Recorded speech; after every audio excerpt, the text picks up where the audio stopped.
Queridos amigos, un saludo. Seguimos con este Evangelio de San Juan, que siempre merece la pena trabajarle porque siempre sacamos de él mucho fruto. Jesús sigue hablando del pan de vida. Acabamos de escuchar en las palabras del domingo anterior: yo soy el pan de la vida, yo he bajado del cielo, y enseguida pues comienza el malestar de la gente, comienzan las murmuraciones. ¿Pero quién es este? ¿Pero si este es el hijo del carpintero? ¿Pero qué va este pero si es muy joven? ¿Cómo va a haber conocido este a Moisés? Es decir, las protestas, ¿por qué?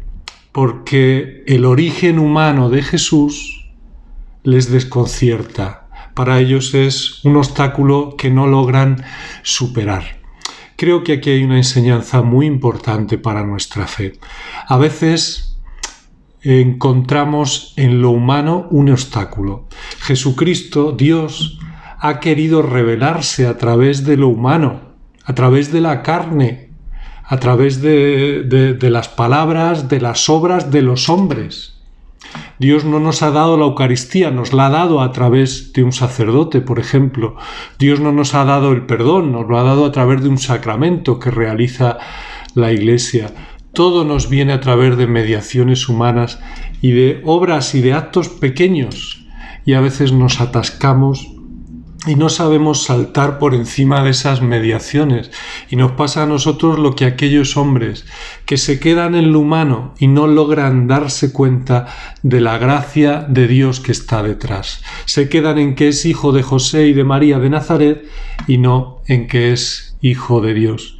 Y nosotros nos podemos quedar a veces en la cubierta de las cosas, ¿no? En lo superficial, sin saber entrar en la hondura que hay detrás. Detrás de la misa de don fulanito, que será como sea, está realmente el cuerpo y la sangre de Cristo. Está Jesucristo con toda su divinidad. Detrás de cada persona que se nos acerca, allí está Jesús. Detrás de cada reunión que tenemos en su nombre, allí está Jesús en medio de nosotros. En cada grupo de iglesia que se reúne en su nombre está Jesús.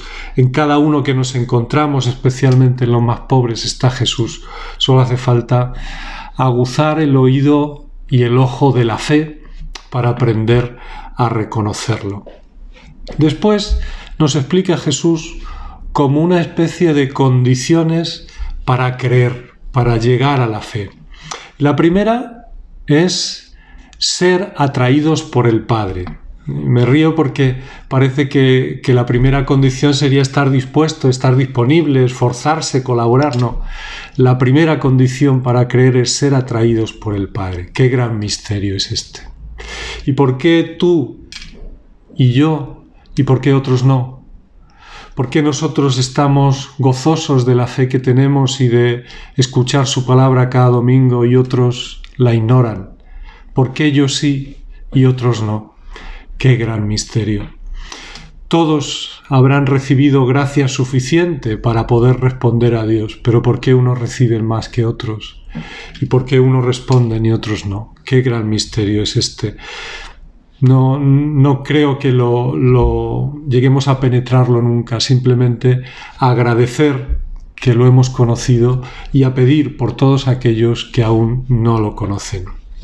En segundo lugar, la docilidad a Dios, la docilidad que yo la resumiría en la prontitud. Docilidad es prontitud. Aquel que enseguida responde a Dios, enseguida quiere ponerse a disposición de Dios, ese es el dócil, ese es el que se deja llevar por Dios. Pues hay que analizar cómo andamos de esa prontitud o si necesitamos muchas razones o muchas reflexiones. El obediente es el que prontamente responde al Señor. Y en tercer lugar, escuchar al Padre. Ser atraídos por el Padre, docilidad a Dios y escuchar al Padre. ¿Qué es escuchar al Padre?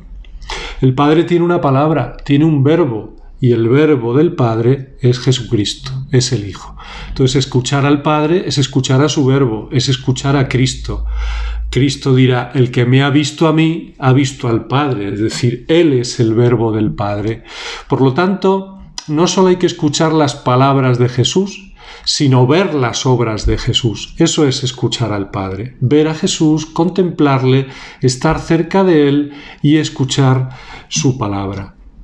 Las obras de Jesús, cuando Jesús estuvo entre nosotros físicamente aquellos años en Nazaret, en Jerusalén, las obras de Jesús principalmente fueron muchos milagros y sobre todo su pasión, muerte y resurrección. Ahora no es normal que Jesús haga tantos milagros, ni siquiera a través de su iglesia. Ahora los milagros son de otra manera, no son esas obras extraordinarias, absolutamente extraordinarias que deslumbraban en el momento. Ahora los milagros son las obras de la providencia de Dios, donde se muestra cómo Dios actúa y nos salva en medio del mundo en que vivimos. Por ejemplo, una persona, un cristiano, pierde a un ser querido y ver cómo lo lleva con paz y lo vive con fe, esas son las obras de Dios, que no se estiman como milagros, pero son puros milagros de la gracia, donde otros se hunden por las angustias y los sufrimientos y tristezas humanas, nosotros encontramos paz, fe y esperanza gracias a nuestra fe en Jesús. Estas obras de la gracia son las que tenemos que aprender a reconocer. Estas obras de la providencia de Dios que se cuida de nosotros, que actúa entre nosotros, hay que aprender a reconocerlas.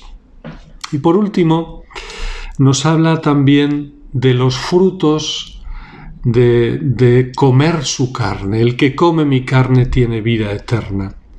Comer mi carne, si seguimos este mismo planteamiento que vengo haciendo, no es solo la Eucaristía, es comer la palabra de Jesús y comer la Eucaristía, las dos cosas.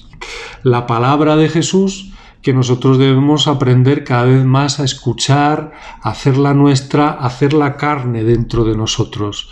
Y por otro lado, la Eucaristía, que añade esa carne de Jesús ofrecida justo antes de la pasión. Por lo tanto, Jesús en la Eucaristía no es solo el amor de Dios que se nos revela a través de su palabra, sino que es el amor de Dios ofreciendo Él su vida por nosotros. De forma que nosotros, el fruto de la Eucaristía va a ser vivir en esta actitud de ofrenda, en esta actitud de entrega por Jesús y por la Iglesia, por todos. Los frutos que va a dar en nosotros el comer su carne, esta comunión íntima con Jesucristo, este conocimiento íntimo de Él, este compartir su intimidad, y en segundo lugar, la vida para siempre, vivir para siempre, que es la vida eterna, pero que ya comienza aquí, vivida entre la fe, vivida también en medio de momentos de tristeza, pero vivida ya realmente aquí, esa vida con Cristo. Este es el sacramento de nuestra fe. Este es el sacramento en el que, comiendo su carne, afianzamos nuestra fe, vivimos nuestra fe. La fe de creer que esta carne es la carne del Hijo de Dios, que nos salva, que nos alimenta y que nos ayuda a vivir en esa actitud de ofrenda y que nos ayuda a compartir esa vida íntima del mismo Dios. San Juan no nos defrauda nunca, aunque cueste un poco más de trabajo entenderle. Pues un abrazo, feliz domingo y que disfrutéis de esta liturgia y de esta palabra de Dios.